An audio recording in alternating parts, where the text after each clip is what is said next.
વિદ્યાર્થી મિત્રો, સ્વાગત છે એક્ઝામ ટુડે પર. ફ્રેન્ડ, ફાઇનલી ગુજરાત પોલીસ શારીરિક કસોટી શરૂ થઈ ગઈ છે રાજ્યના તમામ ગ્રાઉન્ડ પર. લગભગ 15 ગ્રાઉન્ડ છે મિત્રો.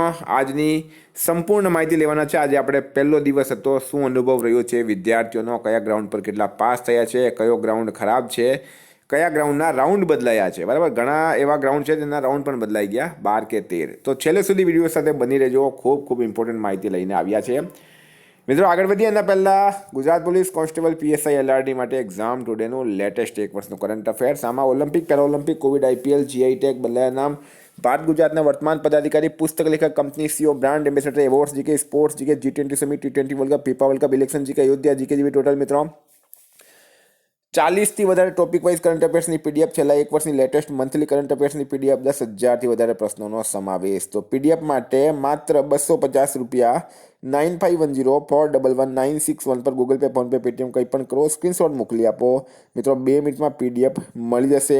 ગઈ તમામ એક્ઝામમાં 100% કરંટ અફેર આપણું પૂછાયું છે. હાલમાં STI, બેલીફ અને હાઈકોર્ટ કંડક્ટરમાં પણ 100% કરંટ અફેર આપણું પૂછાયું. એના સબૂત પણ આપણે ટેલિગ્રામ ચેનલમાં મૂક્યા છે. તો મિત્રો, આપણે ટોપિક પર આવીએ. સૌથી પહેલાં વાત કરીએ આપણે મહેસાણા ગ્રાઉન્ડની. ખૂબ જ સારો ગ્રાઉન્ડ છે મિત્રો. ખૂબ જ સારા અનુભવ રહ્યા છે વિદ્યાર્થીઓના મહેસાણા ગ્રાઉન્ડ પર. બરાબર, આજના રનિંગની આપણે વાત કરીએ તો ટેન્ટેટિવ ડેટા જે સામે આવ્યા, 600માંથી લગભગ 180+ જે છે મિત્રો એ પાસ થયા છે.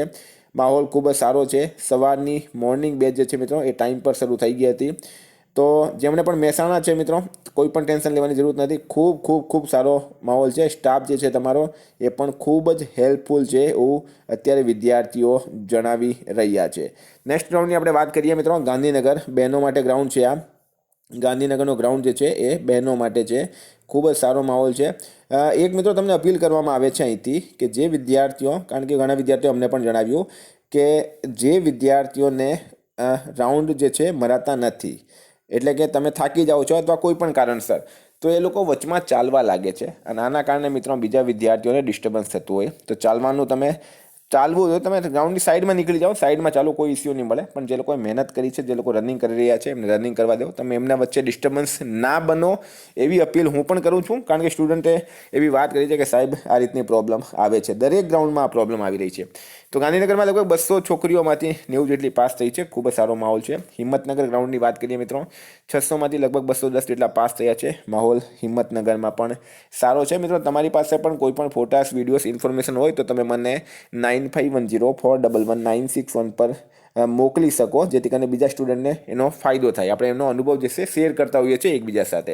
બધાએ મળીને મિત્રો ગ્રાઉન્ડ પાસ કરવાનું છે. હા, સુરત વાવ ગ્રાઉન્ડ. એક મિત્રો એમાં પ્રોબ્લેમ એક હેલિપેડની છે. બરાબર, એ હેલિપેડ પર થોડીક તમારી સ્પીડ તૂટશે. બાકી ખૂબ જ સારો ગ્રાઉન્ડ છે. ખૂબ સારો માહોલ છે સુરતનો. 600માંથી લગભગ 250 જેટલા પાસ થયા છે એવું અત્યારે જાણવા મળ્યું છે.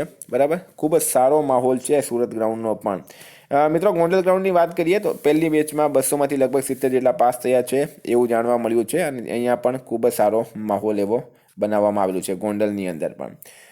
મહેસાણા ગ્રાઉન્ડ જે છે મિત્રો, બંને બેચમાં મળીને 400માંથી 230 જેટલા પાસ થયા એવી અત્યારે ઇન્ફોર્મેશન આવી રહી છે. જૂનાગઢ ગ્રાઉન્ડમાં 400માંથી 100 જેટલા ગેરહાજર રહ્યા છે. 210 જેટલા પાસ થયા છે. એક સૌથી મોટો પ્રશ્ન, જે વિદ્યાર્થીઓ 6 વાગે છે મિત્રો, 6 વાગે દોડવાનું છે, 7 વાગે વાળાએ 7 વાગે દોડવાનું, 8 વાગે દોડવાનું છે.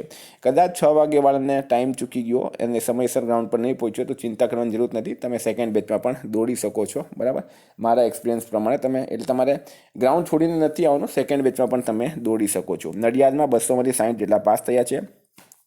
હા, ખેડા ગ્રાઉન્ડમાં પણ બંને બેચમાં મળીને 400માંથી 130 જેટલા પાસ થયા છે. જૂનાગઢ ગ્રાઉન્ડમાં મિત્રો 700માંથી 230 જેવા ગેરહાજર રહ્યા. આ થર્ડ બેચ પછીની ઇન્ફોર્મેશન છે, જેમાં 240 જેટલા પાસ છે. બરાબર, જૂનાગઢ ગ્રાઉન્ડમાં ત્રણ બેચ પછીની આ ઇન્ફોર્મેશન છે.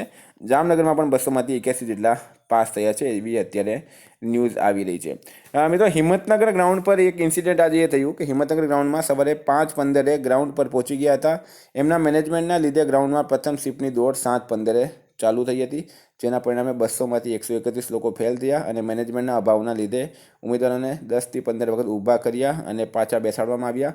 અધિકારીઓ પણ બહુ સ્ટ્રિક્ટ હતા. એના પછી સેકન્ડ શિફ્ટની રનિંગ 9:15 ચાલુ કરવામાં આવી. તો આ એક ખરાબ અનુભવ વિદ્યાર્થીઓને રહ્યો છે.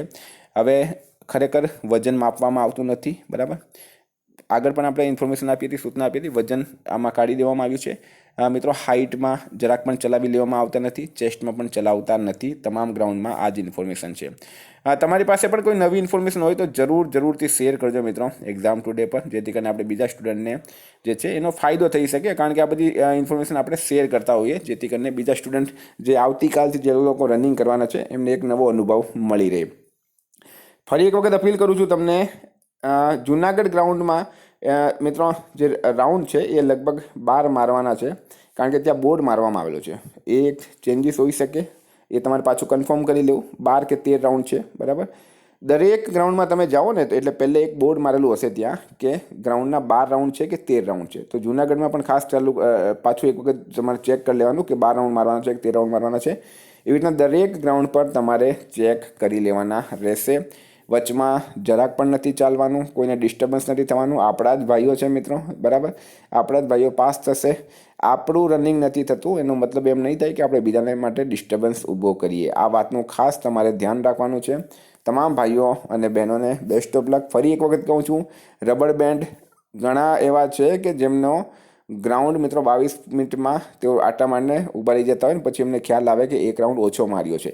આવી નાની ભૂલ આપણે કરવાની નથી. બેસ્ટ ઓફ લક મિત્રો. ડેલી તમારા જ્યારે પણ તમારું રનિંગ હોય મને તમે ઇન્સ્ટાગ્રામ અથવા તો ઇન્સ્ટાગ્રામ છોડી દો, તમે વોટ્સએપ અથવા ટેલિગ્રામમાં જરૂર માહિતી મોકલશો. તમારો એક્સપિરિયન્સ મારી સાથે જરૂર શેર કરજો. હું તમારી બધી માહિતી યુટ્યુબ પર આપીશ. Thank you. ફરી મળીશું. જય હિન્દ, જય ભારત.